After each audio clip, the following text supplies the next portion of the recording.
Ciao. So Russell Wilson's name just popped up in the Epstein files and he ran to Twitter faster than he runs on the football field. Trevor Noah got exposed with his boyfriend with old tweets he is now deleting.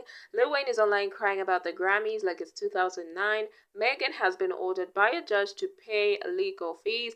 Candace is out here defending Nicki Minaj. And Jay-Z and Beyonce are dead silent on social media. Child, let us get into all of it.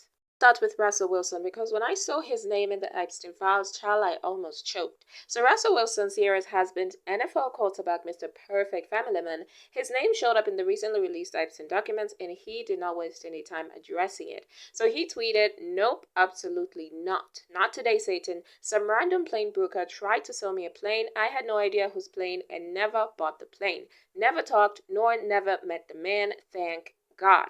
End quote. Now here's what's interesting. So Russell is one of the few people whose names appeared in those files who immediately came out and cleared his name. So he explained that a plane broker approached him trying to sell him a plane that apparently had connections to Epstein, but Russell never bought it, never met Epstein, never had any dealings with him. And you know what? I believe him. Because if you're that quick to address it with specific details, you're probably telling the truth.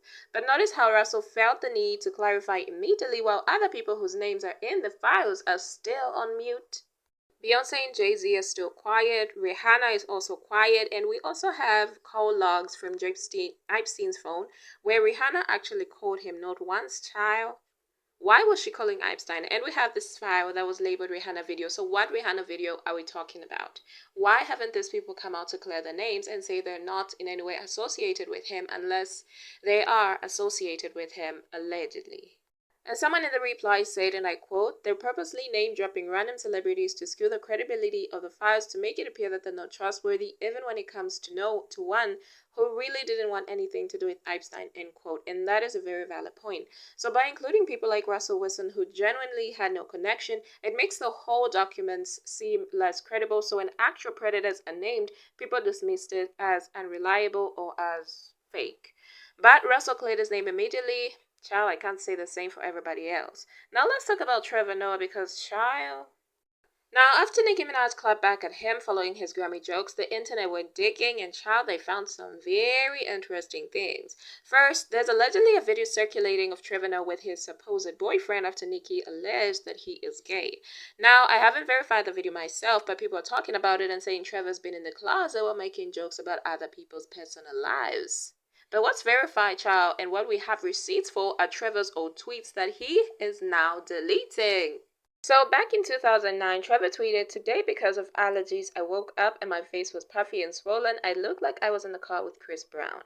He is making a joke about Chris Brown beating Rihanna, domestic violence. Ha ha ha, so funny, right? Then in 2010, he tweeted, "Asher can't dance like he used to. Chris Brown would have beaten Asher if he didn't beat Rihanna, child." Again with the DV jokes. And then, child, this is where it gets weird. In 2012, he tweeted, "Hey guys, imagine if Usain Bolt was gay and he wanted to kiss you. You would so let him, right? Hashtag asking for a friend. Hashtag he was asking for himself."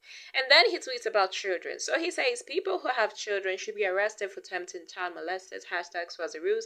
This was in 2012 and child, he has been trying to delete these old tweets, but he ain't fast enough. Even though he deletes them, child, the internet never forgets. If you're gonna come after Nicki Minaj, you better make sure that you don't have any skeletons in your closet because people are gonna dig. Alright, so now while recording this, I just found out that Stefan Diggs is seeing another woman aside from Cardi B. So you remember the blind item that was going around that Cardi B wanted to back out of her tour because Stefan Diggs cannot keep his D in his pants. So she wants to be around him all the time because if she ain't around him, he's gonna cheat. And child, it seems like he is cheating again. So I will save that story for the other video, but child, let us talk about Lil Wayne. Now, I'm going to start off by saying Lil Wayne is officially out of my top big three when it comes to rap. He is officially out because what he just did, child, this is embarrassing. First, he was crying about the Super Bowl when Jay-Z picked Kendrick over him. And now that he got snubbed at the Grammys, at the Kendrick Lamar Awards, he decided to go on X and cry again. So he tweeted, "Congrats to the nominees and winners, wasn't included as usual. I gotta work harder. As usual, one time for my slime bill belly. Child, I cannot tell you how many levels of embarrassing this is.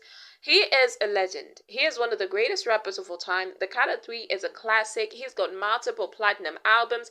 He influenced an entire generation of rappers, but he's on Twitter crying about not being nominated for a Kendrick Lamar Award in 2026.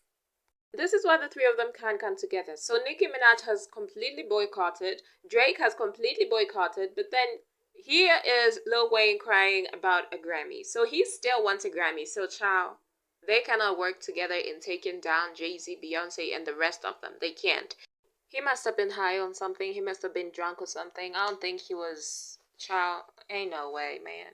That tweet gives off desperate vibes. It gives off insecure. He is moving like a new artist when he should be moving like the elder statesman of rap that he is.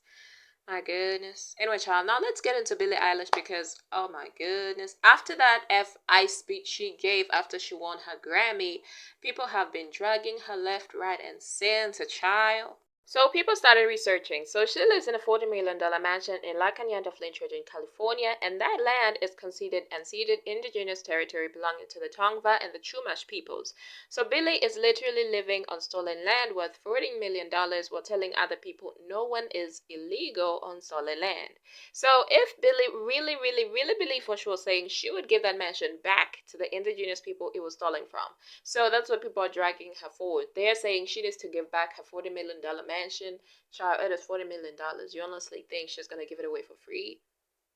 She won't, because performative activism is easy when it doesn't cost you anything. So people are calling her out saying Billie Eilish builds mansions on stolen people's lands. And just a few days ago, she posted this on her IG. So she said cancel subscriptions, Netflix, Hulu, Disney, Prime, Spotify, DoorDash, Uber, every auto pay you forgot existed. Corporations track cancellations in real time. This is pressure they can't ignore. Now, people are saying, why are you telling your fans to cancel subscriptions? Why not just remove your whole catalog of Spotify? I was playing music on Spotify today. Her entire catalog is still there. She can't remove it. Why? Because she profits off of this.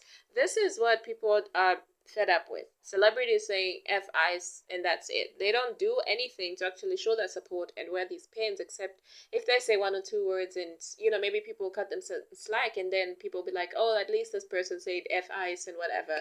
But child, this is a mess. And Shabuzi is also getting dragged into this. My goodness, they're dragging these people. Now, child, this has been a lot of tea, but let's talk about Megan Thee Stallion because her legal troubles just got more expensive. So, in the Megan vs. Milagro case, the judge ordered Meg's attorneys to pay outstanding court reporter invoices for trial transcripts they previously ordered. So, the unpaid bills total approximately $15,500, including a $14,662 invoice from December 2nd and an $837 invoice from December 16th. So the court noted the transcripts were prepared and delivered and has now ordered payment by February 5, 2026. Today is February 3rd. So she has until Thursday to pay this. So in my previous videos, I have talked about Megan going broke. She is broke behind the scenes, but her fans keep coming for me in the comments saying I'm lying or spreading false narratives and that Megan is not broke, but how she is. So she has been involved in multiple cases, and cases, child, going to court is not cheap, child, it ain't. So the Tory Lanez case that is still ongoing, the dispute with her former label 1501, and now this with Milagro. And child, legal fees add up. So when you're constantly in court, constantly fighting battles, those bills can drain you fast. So she wanted Milagro to pay $64,000. We're yet to hear what the judge has to say about that. But then her team has been ordered to pay this money, and the fact that her lawyers are being ordered to pay unpaid invoices actually suggests that money might be tighter than we think. If she was flush with cash, like all her fans are saying, those invoices would have been paid immediately. So the fact that they went unpaid long enough for the court to intervene, child, that's telling. But child, this is all the tea that I've got for you guys in this video. I know I did say I'm going to talk about Candace Owens and Nicki, but I'm going to do that in my next video where I will be talking about Stefon Diggs' new woman that he has aside from Cardi and Child. We're gonna see Cardi B crash out, and this is just ahead of a tour because Stefon Diggs might actually be planning on putting a ring on Cardi B's finger. But that is all I have for you guys in this video. I will catch you guys in that video with the details.